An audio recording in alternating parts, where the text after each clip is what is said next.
So we finally have official PS5 news, including the brand new PS5 controller, more info on loading times, a release window, which is insane, the PS5 UI, and other PlayStation 5 official reveals, not rumors.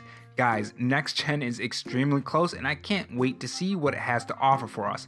Let's talk about the PlayStation 5. It's finally happening.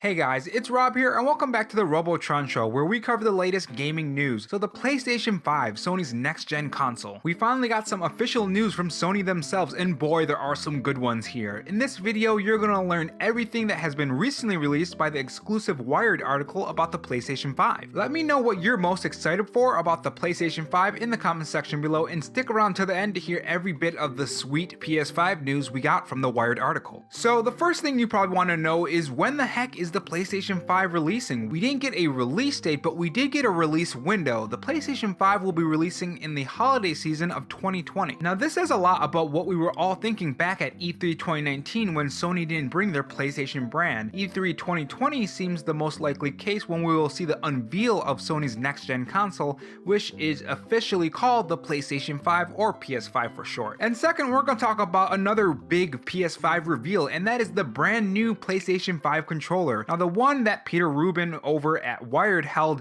was a prototype, but it has some interesting and cool features that you might be interested in. For one, it looks like a PS4 controller, which is no surprise, but more interestingly is there is a microphone, and you might be thinking, okay, probably for voice chat, but actually not. Recently there has been a patent that suggests Sony is making a voice-driven AI for the PS5, which let's hope it's not like Xbox's, because we all know how that went. Now one of the more interesting features on the PlayStation 5 controller is the adaptive triggers. They give an example in the article of a bow and arrow, which, reading that article, made me think immediately of Tomb Raider. The trigger will be more difficult when you pull the bow farther back, or on a light machine gun it could feel different from a shotgun. There also seems to be improved speakers on the PS5 controller too. Now Peter Rubin played a PlayStation 5 demo game from the ones that made the PlayStation VR game Astro Bot Rescue Mission, and he describes his playthrough with that game like this. I ran a character through a platform leveling featuring a number of different surfaces, all of which gave a distinct and surprisingly immersive tactical experience. Sand felt slow and sloggy, mud felt slow and soggy. On ice, a high frequency response made the thumbsticks really feel like my character was gliding. Jumping into a pool, I got a sense of resistance on the water. On a wooden bridge, a bouncy sensation. Now not only did he play a PlayStation 5 demo, he also played a game that was ported over to the PlayStation 5 dev kit, the very same PS5 dev kit that was leaked, and had everyone scratching their head on this just weird design that they chose for the PS5 dev kit. And this is what he had to say about his time with Gran Turismo on the PS5 dev kit. Driving on the border between the track and the dirt, I could feel both surfaces.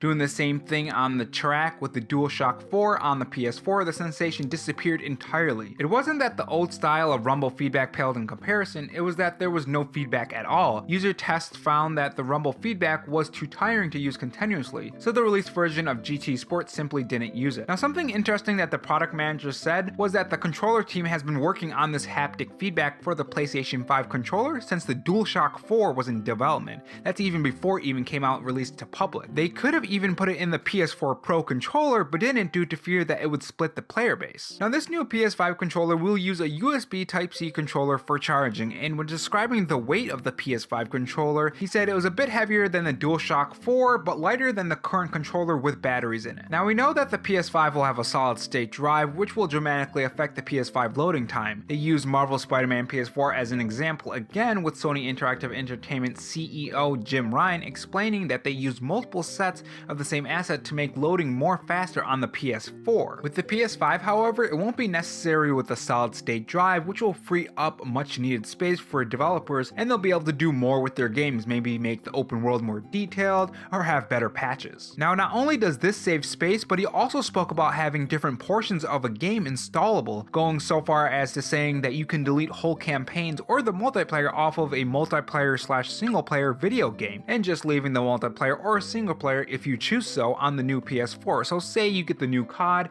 and you don't want the multiplayer or single player, you can delete one of those and keep one of them on there for more space on your PlayStation 5. This was a huge information dump on the PS5 and could really affect how we play games in the future, not only on the PlayStation 5 but the Xbox Xbox Scarlet and the PC. I'm extremely curious on the haptic feedback and what that's like, but what are you curious on? What did you like that you learned in this video on the PlayStation 5, and what piques your interest? Tell me in the comment section below, along with your favorite PS4 game of all time. And also don't forget to like or dislike this video, share it, and subscribe for more PlayStation 5 and other gaming news. Thanks for watching my video on the PS5, and have a good one, guys. I'll see you next time on the Robotron show. Hey guys, I see you made it to the end screen. If you're looking for more gaming news, I have a video on the Legend of Dragoon and how it could come back in a huge way. If that doesn't tickle your fancy, I also have some interesting news about a Dragon Age dev opening its own studio. If not, hopefully I'll see you in the next video.